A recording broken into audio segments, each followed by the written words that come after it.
تو اس لیے اب دیکھیں قرآن پاک میں، اصل میں قرآن پاک بھی ایک جو ہے اللہ تعالیٰ نے اس میں بھی آزمائش رکھی ہے، اس میں بھی اللہ نے آزمائش رکھی ہے. ہر چیز کو واضح نہیں کر دیا، ہر چیز کو واضح نہیں کیا. کچھ اللہ نے محکم آیتیں اتاری، کچھ متشابہات اتاری، کچھ محکم اتاری، کچھ متشابہات اتاری، تاکہ بندوں کا امتحان ہو. اور آگے اللہ نے فرما دیا کہ کامیاب کون ہے؟ کامیاب لوگ وہ ہیں جو کہتے ہیں کہ سب کچھ ہمارے رب کی طرف سے ہے، ہم اس پر ایمان لے کر آئے، اور اس کے معنی کے در پر نہیں ہم ہوتے، اور اس میں ہم تجسس نہیں کرتے کہ اس کا مطلب کیا ہے.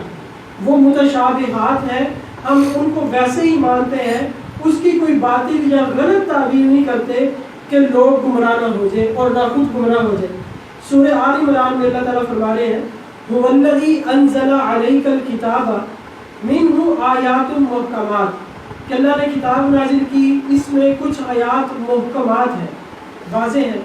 ہن ام الکتاب، جو کتاب کی بنیاد ہے اور اصل ہے، باقی تمام چیزیں اس کے تابع آتی ہیں، باقی تمام چیزیں اس کے تابع ہیں. چند آیات، کچھ آیات اس طرح کی ہیں وَأُخَرُ مُتَشَابِهَاتٌ، اور کچھ آیات متشابہات ہیں کہ اس میں کئی معنی مراد لیے جا سکتے ہیں، کئی معنی، کئی تعویلیں کی جا سکتی ہیں، لیکن اس میں کرنا کیا ہے؟ اللہ تعالیٰ آگے فرما رہے ہیں فَأَمَّا الَّذِينَ فِي قُلُوبِهِمْ زَيْغٌ، پس بہرحال وہ لوگ کہ جن کے دلوں میں ٹیڑھ پن ہے، کجی ہے، فَيَتَّبِعُونَ مَا تَشَابَهَ مِنْهُ، وہ متشابہات کو لیتے ہیں، وہ محکمات کو نہیں لیتے. متشابہات کو لیں گے اور اس کے مقابلے میں جو واضح چیزیں ہوگی اس کو چھوڑ دیں گے. مثال کے طور پر عیسائی کہتے ہیں کہ قرآن میں بھی تثلیث ہے. وہ کیسے؟ بسم اللہ الرحمن الرحیم، اللہ رحمان اور رحیم، کہتے ہیں یہ دیکھیں یہ تثلیث ہے. یہ کیا ہے؟ تثلیث ہے. اب یہ ان کو متشابہ شبہ لگ گیا. اب اس کے مقابلے میں اللہ تعالیٰ واضح فرما رہے ہیں وَلَا تَقُولُوا ثَلَاثَةٌ، کہ تین نہ کہو، قُلْ هُوَ اللَّهُ احد، اللہ ایک ہے. اب یہ محکمات کو چھوڑ کر متشابہات کی طرف چلے گئے. کیوں چلے گئے متشابہات کی طرف؟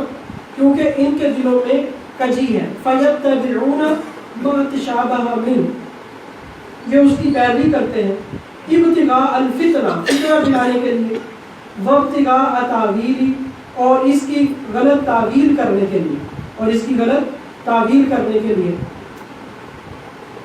یہ تو ہو گیا وہ لوگ جن کے دلوں میں کجی ہے. اور جو اہل علم حضرات ہیں وہ کیا کہتے ہیں وَمَا يَعْلَمُ تَعْوِيلَهُ إِلَّا اللَّهُ، اور آگے اللہ فرما رہے ہیں اور اس کی تعویل کو سوائے اللہ کے کوئی نہیں جانتا. وَالرَّاسِخُونَ فِي الْعِلْمِ يَقُولُونَ آمَنَّا بِهِ كُلٌّ مِّنْ عِندِ رَبِّنَا وَمَا يَذَّكَّرُ إِلَّا أُولُو الْأَلْبَابِ، اور جو علم میں پختہ کار لوگ ہیں وہ یہ کہتے ہیں کہ ہم اس پر ایمان لے کر آئے، جو بھی ہمارے رب کی طرف سے نازل ہوا ہم اس پر ایمان لے کر آئے ہیں، اور اس کی تعویل کو ہم اللہ کے سپرد کرتے ہیں. ہم ظاہری الفاظ پر ایمان لے آتے ہیں، اس کے حقیقی معنی کے در پر نہیں ہوتے. اب اس میں اہل سنت والجماعت کا یہی عقیدہ ہے، اہل سنت والجماعت کا، کہ اللہ تبارک و تعالیٰ نے، غور سے سنیے گا، کہ اللہ تبارک و تعالیٰ نے جو الفاظ استعمال فرمائے وجہ اللہ، جس کا اردو میں چہرہ ان لوگوں نے کیا اللہ کا چہرہ، اللہ کا ہاتھ، اللہ کی آنکھیں اور اللہ کی پنڈلی، انہوں نے اس سے اللہ کا جسم مراد لے لیا، اللہ تعالیٰ کا جسم مراد لے لیا. یہ بات یقینی طور پر غلط ہے، کیونکہ جسم اعضاء کا محتاج، تو مطلب یہ ہوگا کہ اللہ تبارک و تعالیٰ کی ذات اپنی ذات میں ہی محتاج ہے، تو وہ اللہ نہیں ہو سکتا. جو اپنی ذات میں بننے میں محتاج ہو وہ اللہ تعالیٰ کی ذات ہے. هو الاول لیس قبلہ شیء هو الآخر لیس بعدہ شیء، وہ اول ہے، ابتدا سے پاک ہے، ہمیشہ سے ہے.